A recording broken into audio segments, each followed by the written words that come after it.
Hello, hello! First time ko lang mag-voice over at first time ko lang mag-upload dito sa YouTube. Pagpasensya nyo na ang aking pronunciation at saka boses. Ito po, namitas ako ng mga gulay sa backyard. Sobrang saya talaga kapag may sariling tanim. Dahil may sariling gulay na pwedeng anihin.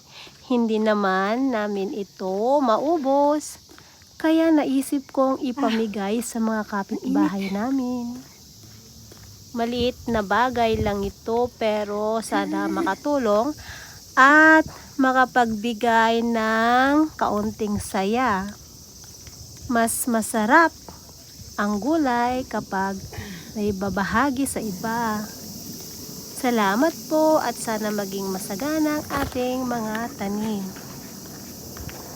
Ito na ang aking magandang kapitbahay na si Shirley. Ayan na. Bubuksan ng pintuan. Lalabas ng Cinderella. Ito ang aking kapitbahay. Wow, tuwang-tuwa siya, diba? Saya lang kasi nakakapagbigay.